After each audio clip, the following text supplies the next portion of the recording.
আপনারা তাফসীর আকারে রক্তের মাহফিল লিখেছেন, তাফসীর আকারে কথা শুনতে চান নাকি কিচ্ছা কাহিনী বলবো, গল্প গুজব করব? আমি তাফসীর আকারে আয়াত থেকে শুরু করছি। সূরা তাহার 55-56 নাম্বার আয়াত। যারা একেবারে ঘন্টাখানিক শুনে বাড়ি যাবেন তারা হাত তোলেন তো দেখি। দেখেন তো, আরে ভাই ঘন্টাখানিক আপনি তো হাত তোলেন না, তোলেন। দেখেন কার হাত তোলে না কারা দেখেন। আরে কোন এলাকায় আসলাম, আমি তো একেবারে পাবনার সেই হেমায়তপুরে পাঠানো দরকার। হ্যাঁ, কারা কারা এই আয়াত শেষ করে বাড়ি যাবেন হাত তোলেন। দেখেন তো হাত তোলেন কে, দেখেন আমার ভাইরা। রব্বুল আলামিন এই আয়াত দিয়ে ফেরাউনকে মূলত স্মরণ করাতে চেয়েছিলেন মুসা নবীর মাধ্যমে। মিনহা খালাকনাকুম, এই মাটি দিয়েই তোমাদেরকে আল্লাহ বানিয়েছেন। যদিও তাফসীরের ভেতরে পড়তে গিয়ে বেশি আল্লাহ পাক আমাদেরকে সরাসরি মাটি দিয়ে বানাননি, আমাদের একজন মানুষকে মাটি দিয়ে বানিয়েছেন। তিনি আমাদের আদি পিতা হযরত আদম। বাকি যত মানুষ দুনিয়ায় আমরা এসেছি প্রত্যেকেই মাটির নির্যাস থেকে তৈরি হওয়া। মাটি থেকে যে খাবারগুলো উৎপন্ন হয়, এই খাবারগুলো আপনার আমার বাবা, এটা খাবারের পরে রক্ত, চর্বি, বীর্য এগুলো তৈরি হয়। এগুলো মায়ের রেহেমের ভেতরে আল্লাহ পাক পাঠিয়ে দেন। রব্বুল আলামিন বলেন, ফালিয়ানজুরিল ইনসানু মিম্মা খুলিকা মিম্মা দাফিক ইয়াখরুজু মিন বাইনিস সুলবি ওয়াত তারাইব। মানুষ কি পৃথিবীতে একটু নজর করে না, খেয়াল করে না, একটু চিন্তা ভাবনা করে না? নাজারা ইয়ানজুরু শব্দের শাব্দিক অর্থ গবেষণা করা, চিন্তা ভাবনা করা। মানুষকে একটু চিন্তা ভাবনা করে না, গবেষণা করে না যে কি জিনিস দিয়ে আমি তাকে বানিয়েছি? এই পৃথিবীতে কোন মানুষ যদি তার জন্মের রহস্য নিয়ে একটু মাথা খাটায়, চিন্তা করে, অহংকার যা আছে ভেতর থেকে সব বের হয়ে যাবে। মানুষের উৎপত্তি এক ফোঁটা নাপাক পানি থেকে, যে পানি পৃথিবীর মার্কেটে 4 আনা দিয়েও কিনতে রাজি হবে? আরো জোরে বলেন। শরীর থেকে বের হলেই গোসল ফরজ হয়ে যায়। এরকম বেদামা একেবারে দুর্গন্ধযুক্ত এক ফোঁটা পানি দিয়ে মানুষকে আমি আল্লাহ বানিয়েছি। বিজ্ঞান এখন মানুষের এই সৃষ্টি রহস্য নিয়ে আলোচনা করতে গিয়ে দেখাচ্ছে, মায়ের জরায়ুতে যখন এই পানিটা বাবা দ্রুত গতিতে ফেলে দেয়, বাবার স্ফলিঙ্গ দিয়ে দ্রুত গতিতেই নাপাক পানিটা মায়ের রেহেমের ভেতরে জমা হয়।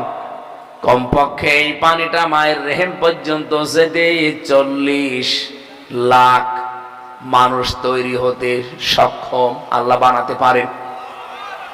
তা আমি আর আপনি যখন মায়ের রেহেমের ভেতরে যে এই যে বিশাল একটা পথ পানি দেওয়ার জন্যে মায়ের জরায়ের ভেতরে যে দেওয়াল আছে, এখানে ধাক্কা লেগে অথবা আমার এই যে ভাই বোন গুলো আমার পেছনে ছিল সবগুলো পেছন থেকে আস্তে আস্তে সব মরে যায়, পড়ে যায়।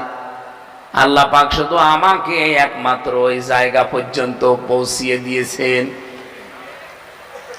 পাবনাবাসী এখান থেকে একটা জোর মনের ভেতরে নিয়ে আসা লাগবে যে আমাকে কেউ হারাতে পারবে না। এখন পৃথিবীতে আমার পরাজয় বলে কিছু নেই।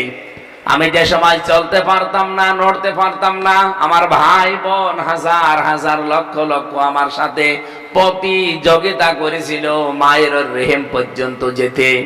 ফি করারিম মাকিন, এই সুরক্ষিত জায়গায় আশ্রয় নেওয়ার জন্য আমরা তো এই 40 লাখ ভাই বোন একসাথে আমরা দৌড় দিয়েছি। আমার সেখানে মামা ছিল না, খালু ছিল না, নেতা ছিল না, টাকা ছিল না, এহেলো ছিল না। আমি নিজে পরিশ্রম করে পর্যন্ত পৌঁছিয়েছি। এত বড় কঠিন জায়গায় যদি 39,99,099 জন ভাই বোনকে পেছনে ফেলে আমি একা বিজয়ী হতে পারি, আজকে এই পৃথিবীর ময়দানে আমাকে কেউ হারাতে পারবে না। হ্যাঁ, কথা বলছেন? যারা আজ হারাতে আমাকে পেছনে লেগে আছে, টান দিতে আছে, কেউ আমাকে আটকাতে পারবে না। আজ আমার হ্যালো করার লোক আছে, আমার পেছনে দাঁড়ানোর লোক আছে। ওই সময় তো কেউ ছিল না। আমি যদি ওই সময় জিতে যাই, বিজয় হয়, আজকে আমাকে কে হারাবে? আমি একেবারে লক্ষ্যবস্তু পর্যন্ত আমি যাবই। আমার লক্ষ্যবস্তু পর্যন্ত যাব। পৃথিবীর লক্ষ্য আমার এই জমিন যার, আইন চলবে তার। এটাই আমার জীবনের লক্ষ্য।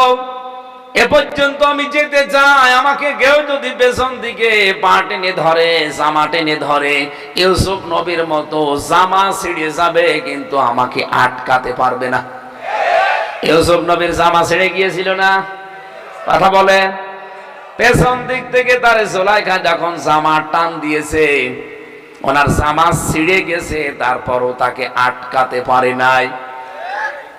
আজ অনেকে আমাদের গতিপথ মন্থর করে দিতে চায়।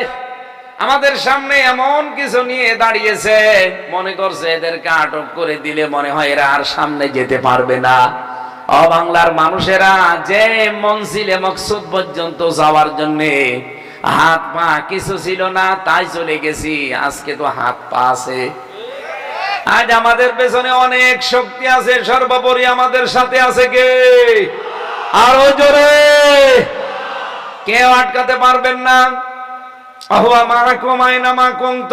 তুমি যেখানে, আমি আল্লাহ সেখানে। সুতরাং আল্লাহ যেহেতু আছে, তার বিধানে জমিনে কায়েম করার জন্য যখন একবার উঠে দাঁড়িয়েছি, কেউ আমাদের লক্ষ্য বস্তু পথভ্রষ্ট করতে পারবে না। দিন যত যাবে আমরা এগিয়ে যাব। কথা বলেন না কেন?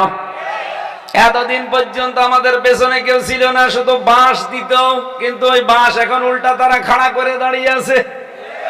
বাধার প্রাচীর এখন যতই মিথ্যা সামনে নিয়ে আসবেন, একটাও টিকবে না। আমি কি এটা বানাচ্ছি? আমি ব্যাখ্যাটা বললাম যে মায়ের জরায়ের ভেতরে আমি প্রতিযোগিতায় ছিলাম।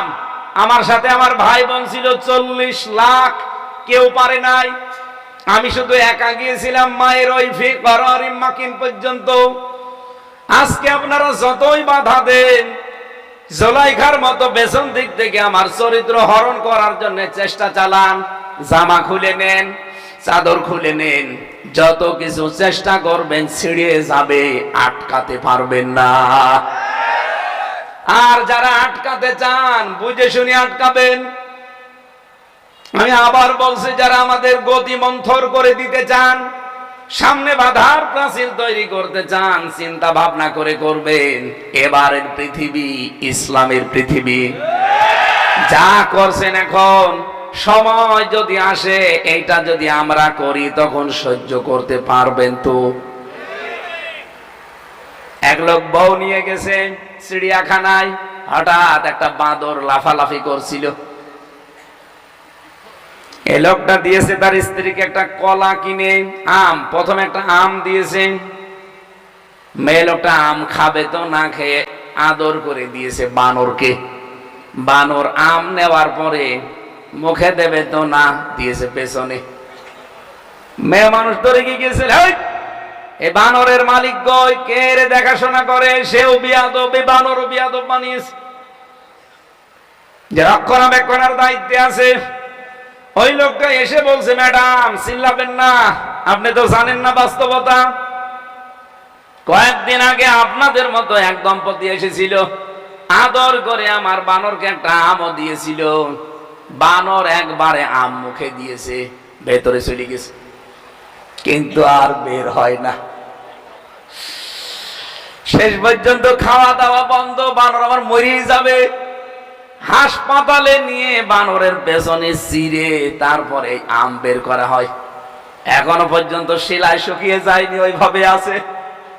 ওর পর থেকে বানরকে কেউ কিছু দিলে মুখে দেয় না, আগে পেছনে দিয়ে দেখে যে বের হবে কিনা। যা করছেন আজ ইসলামের সাথে, ইসলামপন্থী মানুষদের সাথে, কারণে অকারণে পায়ে পাড়া দিয়ে ঝগড়া তৈরি করে এই বাংলাদেশকে অশান্ত করার জন্য যা করছেন, সময় আসলে এই আটি বের হবে কিনা চিন্তা ভাবনা করেন। এই কথা বলছেন, কারা বলছেন হাত তোলেন তো দেখি। এই তো আলহামদুলিল্লাহ। সব বুঝে ফেলেছে। এদের আধুনিক তাফসীর থেকে এবার বলছি, আল্লাহ পাক বলেন এই যে নাপাক পানিটা যখন মার বাবা বিছানায় ছিল, এটা যখন মায়ের চড়াইও, সেটা রেহেম বলা হয়, ফি কারারিম মাকিন, সুরক্ষিত জায়গা। এখানে যখন পড়ে থাকে 40 দিন, এরপরে জমাট রক্ত হয়ে যায়। এই বীর্যটা 40 দিনে যে জমাট রক্ত বানিয়েছে, এটা কি কোনো ডাক্তারে? কে? আল্লাহ বলেন আমি নিজে বানিয়েছি। সুম্মা খলাকনান নুতফাতা আলাকাতান ফাখলাকনাল আলাকাতা মুদগাতান ফাখলাকনাল মুদগাতা ইযামা ফাকাসাউনাল ইযামা লাহমা। এই 40 দিন পরে আমি আল্লাহ ওই নাপাক পানিটাকে জমাট রক্ত, এরপরে জমাট রক্তকে আমি আল্লাহ ওইটা চোখের মতো বানাই। এটা আলাক শব্দের শাব্দিক অর্থ যোগ, ঝুলন্ত।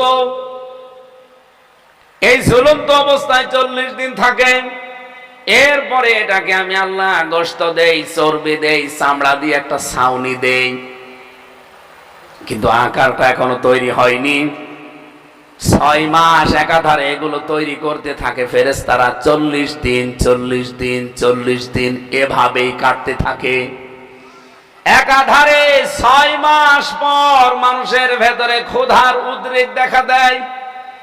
এই 6 মাসের ভেতরে আমি আল্লাহ ওই নাপাক পানিটা নিয়ে যে 40 দিন 40 দিনে পাল্টাতে থাকি। এখানে কম্পিউটারের স্ক্রিন দেবেন, আপনাকে আমি দেখাবো যে কি করে পাল্টাই। আল্লাহ রাব্বুল আলামিন বলেন আমি 4টা জিনিস এই 6 মাসের আগেই বানিয়ে ফেলি বাবার ওই নাপাক পানি দিয়ে। রক্ত, গোশত, চর্বি আর চামড়া। মায়ের যে নাপাক পানিটা ছিল ওইটা দিয়ে আরো 4টা জিনিস বানাই, চুল, রগ, হাড় আর পর্দা। কত হয়? 4 4 8টা জিনিস যখন এক হয়, তখন ফেরেশতারা আমাকে জিজ্ঞাসা করে যে এটা বানাবো কি? আকৃতিটা এটা কেউ দেয় না। ওয়াল্লাযী ইউসাউবিরুকুম ফিল আরহামি কাইফা ইয়াশা। রব্বুল আলামিন বলেন আমি আল্লাহ নিজে তখন একটা আকৃতি বলে দেই। তাহলে আমাদের যে আকৃতি, এটা কিন্তু ফেরেশতারা দেয়নি, সরাসরি কে? ফেরেশতারা বানিয়েছে কি? বডি। বলেন বলেন, এই বডিটা ফেরেশতারা বানিয়েছে। কোথায় কোন জায়গায় হাত দেওয়া লাগবে, পা দেওয়া লাগবে, এগুলো ফেরেশতারা সেট করেছে। কিন্তু এই মুখটা, এইটা আমার আল্লাহ নিজের হাত দিয়ে। দেখবেন যারা মূর্তি তৈরি করে কত নিখুঁত ভাবে বানায়। আল্লাহ পাক আমার মায়ের পেটের ভেতরে এই মুখটা নিজে এইভাবে বানিয়েছে। এই জন্য পৃথিবীতে সব চাইতে সুন্দর সৃষ্টি হচ্ছে মানুষের আকৃতি। এত সুন্দর আকৃতি পৃথিবীতে আর কোন সৃষ্টিকে আল্লাহ দেয়নি। লাকাদ খালাকনাল ইনসানা ফি আহসানি তাকওয়িম। আল্লাহ হাসানুন তাকওয়িম বলতে পারতেন, আহসান দিয়েছেন ইসমে তাফজিল। যে এর চাইতে সুন্দর কোন সৃষ্টি পৃথিবীতে আল্লাহর আর? বলেন বলেন। এত সুন্দর করে সৃষ্টি করে এই 6 মাসের ভেতরে আমি আল্লাহ তাকে 360টা জোড়া দিয়েছি এই শরীরের ভেতরে। যদি জোড়া না দিয়ে সরাসরি এইভাবে বানিয়ে রাখতাম, ও সেজদা দেওয়ার সময়, রুকু দেওয়ার সময় মাথা, পিঠ, মাজা কাজ করতে পারতো না। যেহেতু আমি সেজদার জন্য বানাচ্ছি, এই জন্য এই 3.5 হাত বডির ভেতরে 360টা জোড়া দিয়ে দিলাম, যেন সেজদা দিতে পারে। পৃথিবীতে কোন সৃষ্টি কপাল দিয়ে, নাক দিয়ে, এই পৃথিবীতে কোন সৃষ্টি হাত দিয়ে, পা দিয়ে, কপাল দিয়ে, নাক দিয়ে আল্লাহকে সেজদা দিতে পারে না, শুধু মানুষ ছাড়া। রব্বুল আলামিন বলেন আমি চোখ যে দিয়েছি এর ভেতরে 5টা জিনিস অলরেডি দিয়েছি। মনি দিয়েছি, ইকুয়াল দিয়েছি, ডিফ ইকুয়াল দিয়েছি, কর্নিয়া দিয়েছি। এই জিনিসগুলো চোখের ভেতরে, এই যে পানিটা দিয়ে দিলাম, পানি না, এটা একটা ঔষধ। প্রতিনিয়ত যে জার্মগুলো, যে সমস্ত ধুলাবালিগুলো আমাদের চোখে পড়তে থাকে, চোখ তো এক সময় অন্ধ হয়ে যাওয়ার কথা, কিন্তু চোখে প্রতিনিয়ত পলক পড়তে আছে। এই পানিটা দিয়ে পরিষ্কার হয়। এটা পানি না, এটা আমি আল্লাহ ঔষধ বানিয়েছি। যতদিন এটা পলক পড়তে থাকবে, আমারে বান্দা এই বান্দি কি অন্ধ হবে না। এরপরে শরীরের ভেতরে আমি সবচাইতে গুরুত্বপূর্ণ দিয়েছি চামড়া। ৯৭৬৮ প্রকার চামড়া আছে আমাদের শরীরে। এখান থেকে একটা গবেষণা আমি বের করেছি, ৯৭৬৮ প্রকার চামড়া আমাদের ৩.৫ হাত বডিতে আল্লাহ দিয়েছেন। কিন্তু আশ্চর্য, কোন চামড়ার সাথে কোন চামড়ার মিল নেই। আপনি কি মনে করছেন হাতের তালুর চামড়া যেরকম উপরের চামড়া এরকম? বলেন বলেন। কোন চামড়ার সাথে কোন চামড়া তো মেলে না। এমনকি আমার সাথে সভাপতির চামড়াও মিলবে না। কোরআনে কারিমের সূরা মুমিনুনের ভেতরে এই তথ্যটা পাবেন ১০০ নম্বর আয়াতের ব্যাখ্যায়। ফাইদা নুফিখা ফিস সূরি ফালা আনসাবা বাইনাহুম ইয়াউমাইযি ওয়ালা ইয়াতাসাআলুন। যেদিন সিংহায় ফটকার দেওয়া হবে, কিয়ামত যেদিন কায়েম হয়ে যাবে, পৃথিবীর সব সম্পর্ক আল্লাহ কাট করে দেবে। আপনার স্ত্রীর সাথে আপনার কোনো সম্পর্ক নেই, আপনার ছেলে মেয়ের সাথে, মা বাবার সাথে, নেতা নেত্রীর সাথে কোনো সম্পর্ক নেই, সব কাট। কেউ কারো বোঝা বহন করবে। ওয়ালা তাসিরু ওয়াসিরাতু বিসরা উখরা, কেউ কারো বোঝা বহন করবে না। এই যে চামড়া যে দিলেন এত প্রকার, আমার চামড়া আমার সাথে মিলবে শুধুমাত্র কেটে যাক, ফেটে যাক, ছিঁড়ে যাক। এখানে যদি ছিঁড়ে যায়, এখানকার চামড়া কেটে লাগিয়ে দেবেন, কিছুদিন পরে ভালো হয়ে যাবে। কিন্তু আমার চামড়া যদি কেটে যায়, পুড়ে যায়, আপনি সভাপতির চামড়া এনে লাগিয়ে দেবেন, ভালো তো হবেই না, আরো পছন্দ ধরবে। কি বুঝলেন এখান থেকে? মাইকে জোর বাড়ান। কি জোরকে কমিয়ে রেখেছেন? পাবনাবাসী, ওনার চামড়ার সাথে আমার চামড়া মিলছে না, লাগিয়ে দিলে মিলতে চায় না, পছন্দ ধরে। কিয়ামতের দিন উনি আমার বোঝা বহন করে নিয়ে চলে যাবে, আমার জান্নাতে দিয়ে দেবে। এটা কোথায় পেয়েছেন ভণ্ডামি? কেউ কারো বোঝা বহন করবে না, এই চামড়ায় তার প্রমাণ। এতগুলো চামড়া আল্লাহর শরীরের ভেতরে দিয়ে শুধু শেষ করেননি। এই যে কথা বলতে পারছি, যে ঠোঁট দিয়ে আমরা কথা বলি, এই ঠোঁট দিয়ে কথা বের হওয়ার আগে এই কণ্ঠের ভেতরে ২৭টা স্তর আছে। ২৭টা স্তরে ধাক্কা খেয়ে খেয়ে একটা কথা তৈরি হচ্ছে। শুধু আল্লাহ বলেন এতটুকু শেষ করিনি, এই কয়েক ইঞ্চি জহব্বা দিয়েছি, এই জহব্বাতে স্বাদ নেওয়ার স্তর দিয়েছি ৭০,০০০। ৭০,০০০ স্তর আছে, এখানে স্বাদ নিতে পারে। অথচ কয়েক ইঞ্চি জহব্বা, আপনি ৭০,০০০ প্রকার খাবার যদি একটার পর একটা দিতে থাকেন, আলাদা আলাদা স্বাদ একটা একটা করে বলে দিতে পারবে। ৭০,০০০ দেওয়া শেষ, এরপরে আবার শুরু করবেন, আবার একটা একটা করে বলবে। কিন্তু পৃথিবীতে আমি হিসাব করে পেয়েছি ৭০,০০০ প্রকার খাবার দুনিয়ায় তৈরি করা সম্ভব না। মায়ের এই রেহেমের ভেতরে এগুলো আমি বানিয়ে তৈরি করে, ক্ষুধার উদ্রেক যখন দেখা দিচ্ছে, তখন আমি আল্লাহ নিজে যে রব নাম আছে আমার, এই রব নামের কারণে তোমারে ৫টা জিনিস ভিক্ষা দিয়েছি। কয়টা? এই তথ্যটা পাবেন সূরা নাহালের ভেতরে আছে, ১৪ নম্বর পারা, ১৪ নম্বর পৃষ্ঠার ১৩ নম্বর লাইনের ৭৮ নম্বর আয়াতের শেষের দিকে আছে, ওয়াজাআলা লাকুমুস সামআ ওয়াল আবসারা ওয়াল ইয়ার আকেল শক্তি, ঘ্রাণ শক্তি, এই ৫টা জিনিস আমি আল্লাহ আমার রব নামের কারণে হামজা ধরে ভিক্ষা দিয়েছি। ওদিকে তোর মা আর বাবা দুইজন মিলে কয়টা? ঘুমাচ্ছেন না? কয়টা? ৪ ৪ ৮টা, আর আমি আল্লাহ দিয়েছি ৫টা। ৮ ৫ ১৩টা জিনিস যখন এক হয়, তখন আমি আকৃতি বানাতে বলি। আমার কুদরতি হাত দিয়ে আকৃতিটা বানিয়ে আল্লাহু আখরাজাকুম মিন বুতুনি উম্মাহাতিকুম, আস্তে করে মায়ের পেট থেকে বের করে দেই। মায়ের পেট থেকে বের করে দেওয়ার দায়িত্ব কার? নাকি ডাক্তারের, সিজারের? আগের বিশ্বাস এখন আমাদের নেই, এই কারণে এত বেশি সিজার লাগতেছে। কথা বলেন না কেন? আমি আজ পর্যন্ত কোন কুকুরের সিজার করে বাচ্চা হয় দেখিনি। আপনি দেখেছেন? কেন? সেও তো একটা প্রাণী, সেও তো জন্ম দিচ্ছে বাচ্চা, তাও আপনার মতো একটা দুইটা না, 8টা 10টা করে জন্ম দেয়। একটা সিজার লাগে না। তার বিশ্বাস, তার তাওয়াক্কুল, তার ভরসা আল্লাহর প্রতি কেমন আপনি বলেন? অথচ আপনার একটা সন্তান জন্ম দিতে সিজার ছাড়া হয় না, কারণ আল্লাহর প্রতি ভরসা বাদ দিয়ে এখন ভরসা হয়েছে ডাক্তার। আল্লাহ বলছেন আমি বের করি মায়ের পেট থেকে, তোর আমার উপর ভরসা নেই। পেটের সন্তান আসলে খালি স্বামীকে বলে চলো কোথায়, ভাঙ্গুরা, সিরাজগঞ্জে, উল্লাপাড়ায়।